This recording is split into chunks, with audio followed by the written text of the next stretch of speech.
Bonjour à tous et bienvenue sur ma chaîne Caro Magic Books. Donc je vous retrouve pour vous parler de la troisième partie de mon book haul de novembre-décembre, c'est-à-dire des livres que j'ai reçus.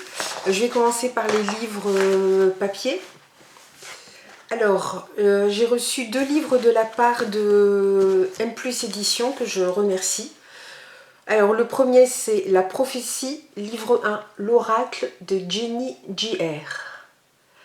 Alors là, on est dans de l'héroïque fantasy. Les Auguriens sont les seuls habitants de leur monde. Leur cité est encerclée par une forêt maudite. Ils vivent au gré des augures de leur oracle qui seul sait décrypter les messages du ciel. Les Funestriens sont les seuls habitants de cet autre monde. Ils sont protégés par une forêt enchantée, accompagnés de leur prêtresse et du veilleur. Ils vénèrent la nature dans l'attente du signe. La forêt murmure, la forêt appelle. C'est alors que les oiseaux disparus reviennent, c'est alors que la prophétie se réveille. Auguria et Funestra, 2 cités qui se sont oubliées, existent en miroir l'une de l'autre. Une malédiction les a séparées. La magie endormie reprend vie à la naissance de 4 enfants qui vont remettre en cause l'équilibre des 2 cités.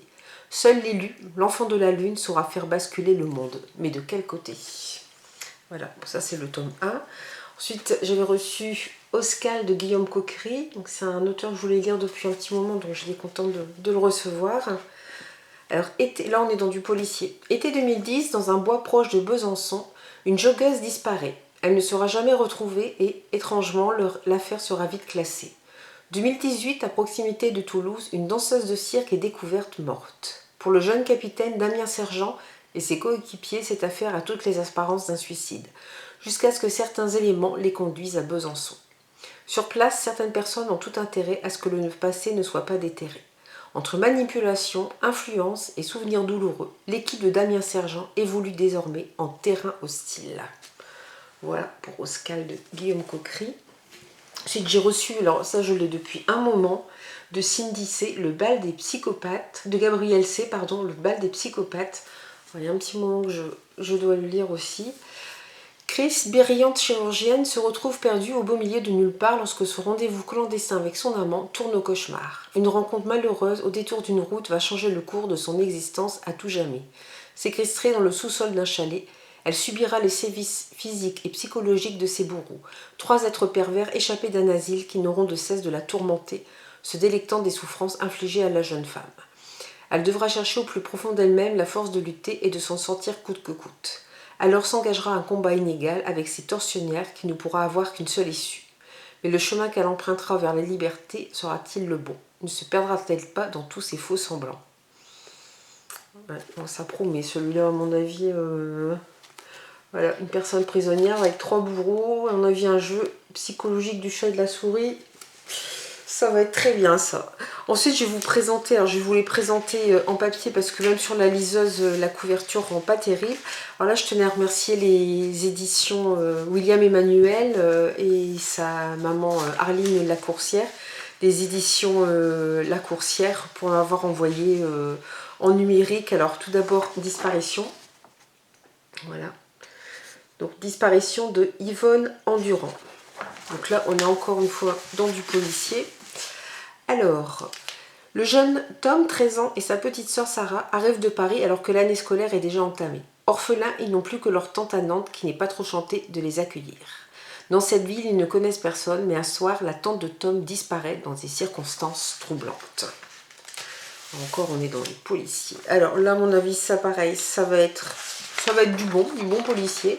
C'est encore de l'urbex, je vous en avais parlé il n'y a pas longtemps, l'urbex avec le livre de Christian Guilherme. Et là, c'est urbex à Dailyland. Et c'est de Sandrine Barbier-Lombardi. Alors on retrouve encore une fois un groupe de jeunes, amis depuis l'enfance qui se passionnent pour l'urbex.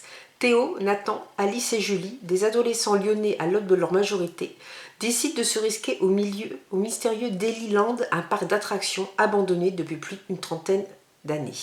Frisson garanti. Bon, voilà ce qu'on met. Je pense que ça va me plaire aussi, ça.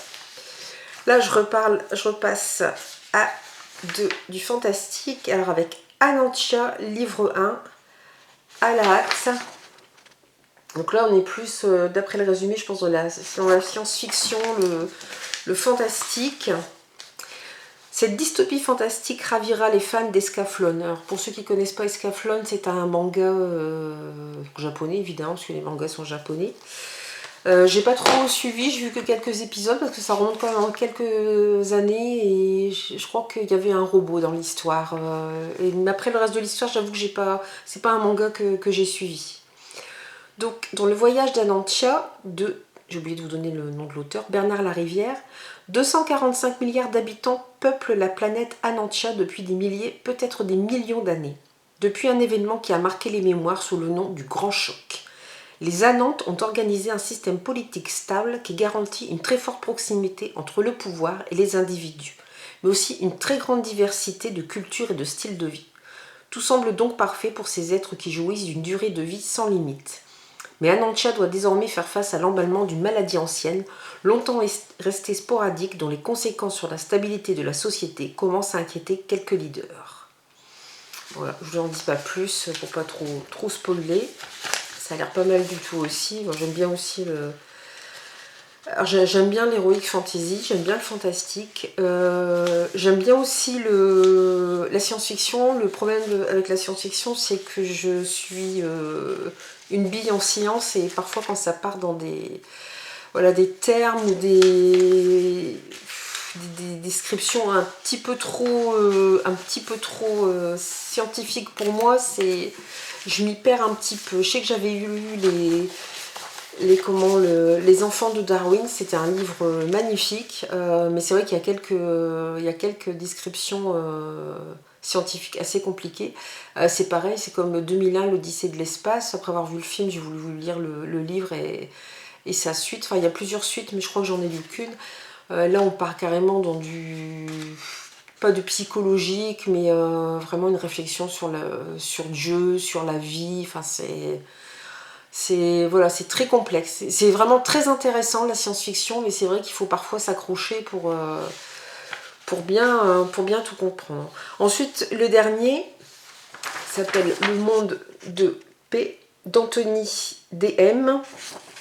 Alors celui-là, j'avais dit, je suis pas sûre, j'avais dit aux éditions La Coursière que j'étais pas sûre de le lire, parce que moi c'est surtout de la fiction que je lis. J'avoue que les livres témoignages, vie réelle, tout ça, c'est un petit peu moins mon truc. Alors là, sinon, c'est l'histoire, un récit de vie poignant sur le quotidien d'une famille engagée dans la cause de l'autisme. Voilà, Anthony DM, l'auteur, milite pour l'autisme en France. Sa mission, défendre le droit des enfants autistes pour qu'ils soient reconnus à leur juste valeur. Le Monde de Paix est son premier récit. C'est vrai qu'on a vu il y a quelques années de ça qu'il y avait beaucoup de retard en France au niveau de la prise en charge des enfants autistes, et je pense effectivement que ça doit être un véritable parcours du combattant pour les parents qui ont un enfant autiste. Donc je verrai bien si je le lirai ou pas. Je pense que c'est un livre assez court en plus. Bon, après c'est pas seulement le lire, il faut aussi faire le retour, et c'est pas toujours évident quand il s'agit de tranches de vie réelles sur des sujets pas toujours simples. Voilà, donc là normalement j'en ai fini pour mon book haul du mois de novembre-décembre. Donc je vais attendre janvier pour vous présenter, je pense pour maintenant, ou fin décembre, pour vous présenter ceux que j'ai reçus en décembre. Pardon. En attendant, je vais encore vous faire une vidéo sur le challenge Cold Winter, auquel je participe pour la première fois cette année. Il faudra que je vous montre aussi un petit peu les livres que j'ai choisis. Donc pour l'instant ça va, j'ai commencé, j'avance bien, donc je suis contente. Voilà, donc je vous dis à très bientôt. Alors ne vous étonnez pas si vous ne me voyez plus par moment, c'est parce que j'utilise pour la première fois la caméra et non pas mon téléphone, puisqu'il commence à saturer un petit peu au niveau des vidéos. Donc il y aura peut-être des moments de vide où vous ne me verrez pas le temps d'éteindre la caméra. En tout cas, je vous embrasse bien fort, je vous dis à très bientôt, et surtout, je vous souhaite de bonnes lectures. À bientôt!